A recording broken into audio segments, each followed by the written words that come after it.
Hey there, guys. Today I wanted to give you a witch's perspective on the TV show The Owl House.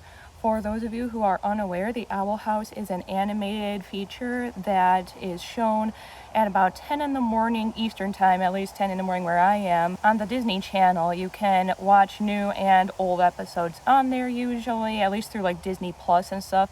That's where I first saw it. And it follows a young, aspiring witch named Luz, who is a human in a fantasy landscape who is trying to find her way to becoming a witch, even though everyone around her was born one, so she has to work really hard to get there. Generally speaking, I'm not normally a big fan of witch fiction in pretty much any media, but especially when it comes to TV shows and movies. It's not because I think the stories are bad or that the characters are necessarily bad. There's plenty of witch characters who are really cool and really interesting. It's more the fact that because over time, the word witch has kind of taken on this fantastical meaning to a point where people barely can conceive of the notion that we still do very much exist and practice on like a regular basis. There tends to be this issue where they unintentionally end up creating narratives that either push the idea that we're evil in some way, like the whole following Satan storylines and stuff, which perpetuates kind of dangerous stereotypes. I mean, we still do get harassed a lot for what we believe. We still do get hurt. Some people still have gotten killed once people in their life discovered that they were practicing witches. So it can be dangerous, and as much as people like to pretend it's not true, the media that we consume does impact our outlook on life. It can impact the way that we think and understand. So it can be very dangerous to push these negative stereotypes of people when most of us are just kind of minding our own business and aren't interested in converting anyone or hurting anybody for the most part. There's that issue, and then there's the issue of even when they're not trying to push the more negative stereotypes, they can end up in their attempt to make witchcraft look more positive in some way or another, end up accidentally giving people incorrect information that can lead them to making mistakes, which can also lead to harm in some way or another. And for the most part, the Owl House actually avoids these issues entirely, which I really like. On top of avoiding the usual stereotypical stuff in witch fiction, it's also an amazing piece of media for people who are new to witchcraft to be consuming.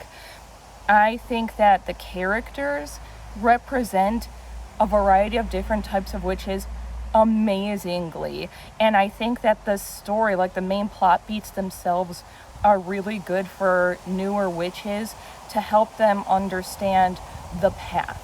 And I'm going to kind of go over some more specifics on this. So let's take Luz to start, since she is the main character of the story.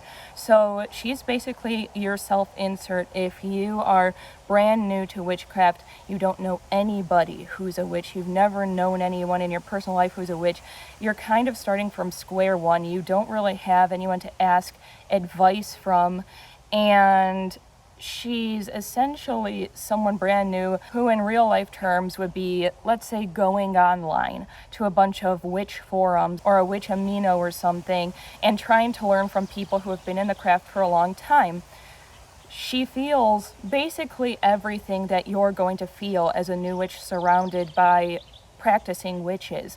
She has a lot of different people who are trying to tell her, no, you need to practice this way, you need to practice this way. You can't be a witch because you weren't born into witchcraft, which is a problem a lot of people have with hereditary witches, that not all of them, but some of them can get this kind of gatekeeping idea that, well, you can't be a real witch unless you've been practicing in your family for generations. And it's like, well, I hate to break it to you, but all of us had them in our families a long time ago, whether we want to believe it or not.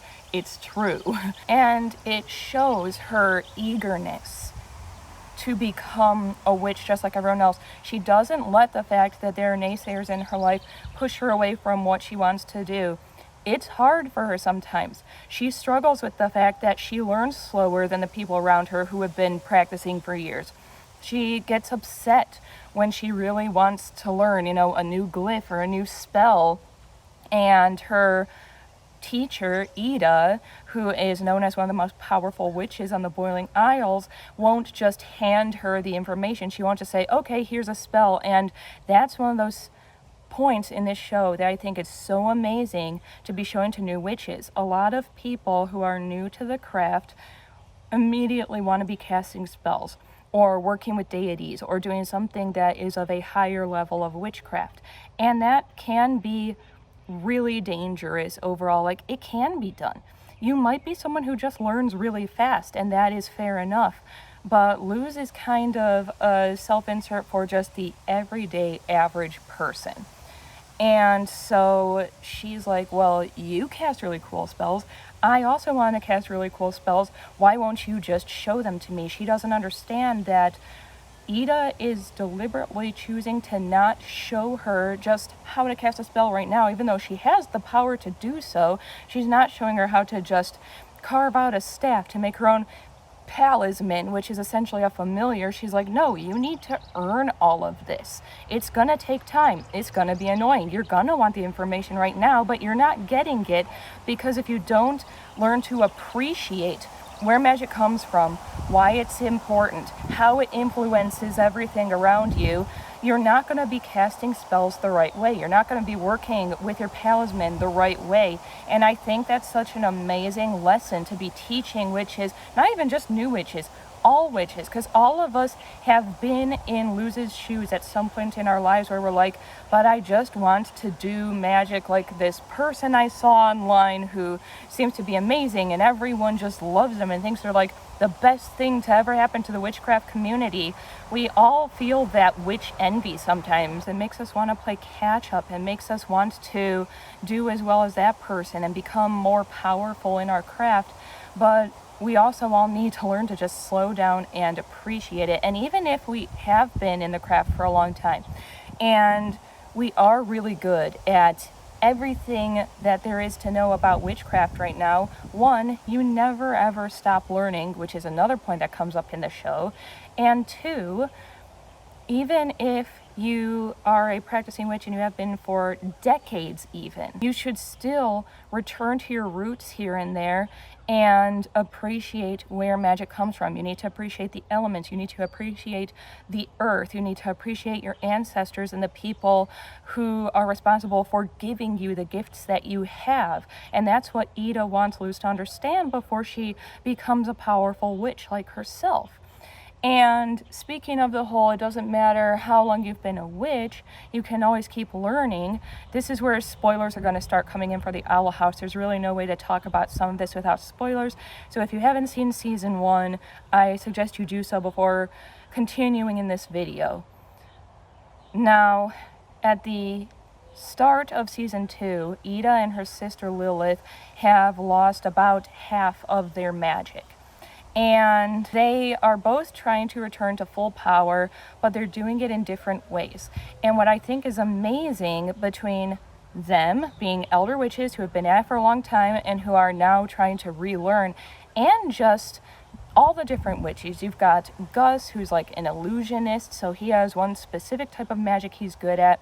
You have Amity, who works with Abomination, so she can influence the will of a creature that she creates if she wants to.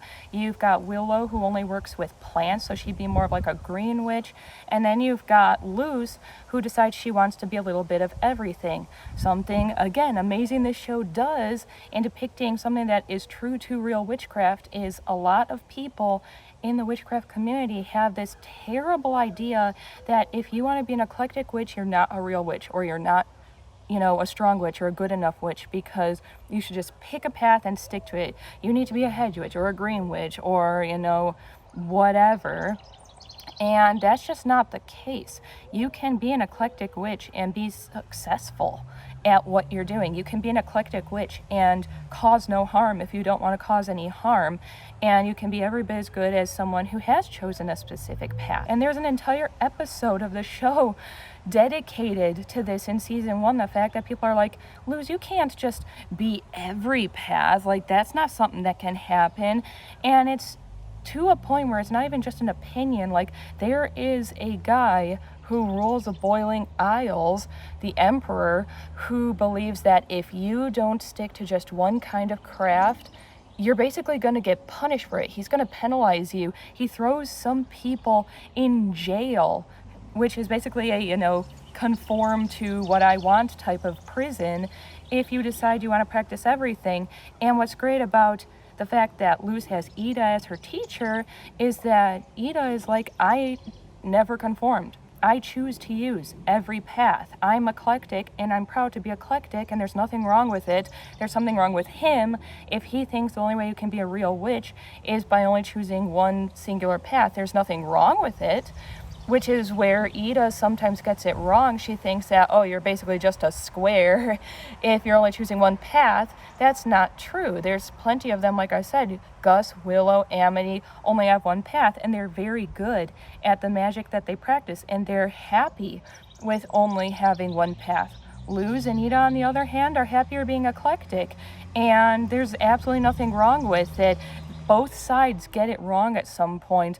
The side of the people who practice one path think that Ida and Luz aren't real witches for wanting to do what they do. Temporarily, they do, respect them later.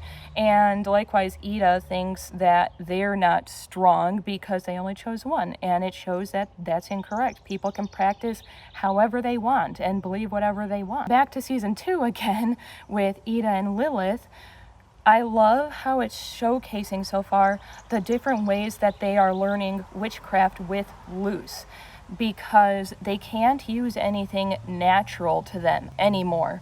They have to use what is around them, what is part of the earth, what is part of the elements, which is how Luz had to learn since she wasn't born with the bile sac that gives a witch their powers in this piece of fiction.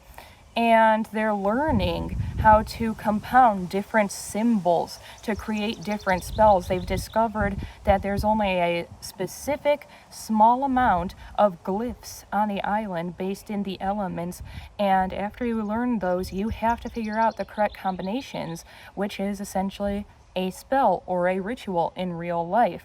You've got a specific amount of herbs that you can use, you've got different oils you can use, and you've got like colors and candles and stones and stuff, but it's up to you to figure out what combination of all of these items will benefit you most with whatever it is you are trying to obtain right now.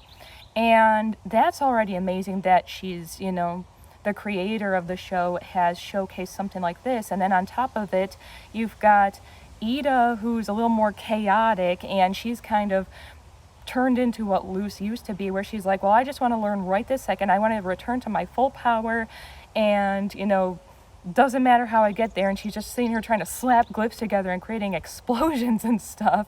But at the same time, she's not shown as being entirely wrong for wanting to learn quickly. Yeah, she makes mistakes and fumbles sometimes because she doesn't want to just slow down and learn at a calmer pace, but she also has had to realize in, an emergency situation that, okay, glyphs might not be my thing right this second. I'm still learning them, but there's something else I'm good at, and it's potions. So she just makes a bunch of potions to benefit her friends when they're in trouble, and pretty much immediately is able to quell a situation with them. And it's one of those, learning curves that a lot of people have to go through, where it's like, okay, her rushing glyphs and not doing well with them doesn't mean that she'll never be good at them. It just means she's not good at them now, and that's okay. What she is good at, she's discovered, is her potions. So that's what she's sticking with most right now, but she's still learning with the glyphs. That's why I think it's great that even though she's more chaotic and she's more high energy than Lilith when she's learning, the show doesn't penalize her for it, doesn't punish her for it, because everyone learns the craft differently. Lilith, on the other hand, will sit there on a specific glyph for 3 hours if she has to, studying every little stick on the glyph to try to figure out what the deeper meaning is so that she can get it perfectly on the first try. And again, yeah, it might not be practical at all times. It might take her a little longer, but she's also not penalized. She's not shown to be incorrect in her method because it is what works for her. And again, we've got Luce, who is trying to help them with what she's already learned, but she's also still trying to learn new information herself. So she's the one who discovered, okay, we can only go so far with the glyphs we have. I need to learn new combinations. She's the one who essentially learned to cast different spells just by sitting there and practicing nonstop. There's also just a lot of different prejudices shown in this show within the witch community. I know that when you are part of a community that generally has a lot of heat thrown your way, you don't want to admit that your community does anything wrong, but the fact is we do. We can be so nasty to each other if we don't take the time to just understand why someone is practicing in a different way than we are. You've got Amity, who starts out as basically a stand-in for what in real life would be a hereditary witch who has had everything handed to her, since day one. Her parents have taught her this extremely prestigious magic. She's, top marks in the school that she's at and everything's come very easy to her at surface level. I mean, she does develop as a character, and you learn that she actually does have to work harder than her siblings, but compared to Luce, Amity and her siblings have it easy because everything's basically been handed to them through generations of their family being really powerful witches because they're part of the Emperor's Coven. She immediately has an issue with Luce from the get-go because she thinks just because Luce was born a human, she was not born on the Boiling Isles, where it is believed, since you have a bile sac, that only if you're born on the Boiling Isles can you harness any kind of magic. She does not believe Luce is capable of becoming a witch no matter how hard she tries because, well, you're not a witch in the way that my family is. And it's not only Luce. When you first meet Amity, you also first meet Willow. Willow has been pushed into a path of witchcraft that she is not comfortable being in. She's not good at it. She's not happy with it.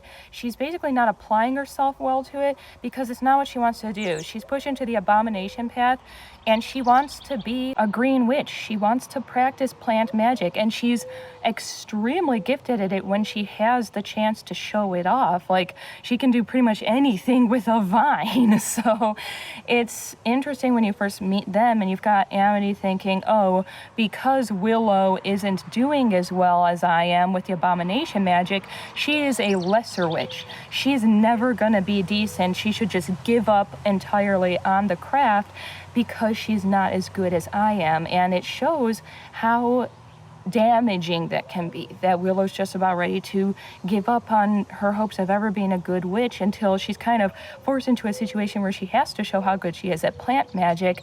And slowly you start seeing Amity have more and more respect for both Luce and Willow as she sees that while they practice hard, while they study hard, harder than she generally has to, they're becoming more and more powerful, and they're beginning to rival even her and her siblings.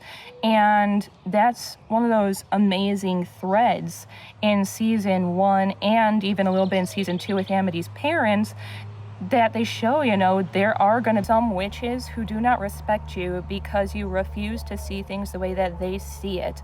But what people tend to forget in witchcraft is that each path is different. It needs to suit you and what you need and want from it. You are a witch because you crave that freedom. You aren't constrained to a specific path. You're not constrained to a certain ideology or group of beliefs. You can do whatever you want as long as you're willing to work for it. That's the beauty of the craft. And that's something that Dana, the creator of the Owl House, has really been striving to showcase, and I really appreciate her for it. I could go on and on. I see that I've been talking for over 20 minutes already, and I don't want to keep you guys here all day long. There's more and more I could explain that I just adore in terms of how she's created a piece of high fantasy witch fiction, but she's managed to incorporate the positive and negative elements of real life practicing witches. And I think it's such an amazing tool for anyone who is brand new and wants to be prepared, just even emotionally speaking, for what is to come their way. So if you guys enjoy this video, please give it a thumbs up and subscribe if you think that you would like more Owl House content. I'm completely obsessed with it at this point, and I'd be more than happy to keep making videos on it where, rather than just reviewing each episode, I can break down in each episode where Dana showcased something that is a part of real life witchcraft outside of the show. And if that's something you want, then leave a comment below and absolutely give it a thumbs up. If I see a bunch of thumbs up, then I'll do something like that. And until next time, do something that makes you happy today, no matter what anyone else thinks about it. And I will see everyone again soon. Bye-bye.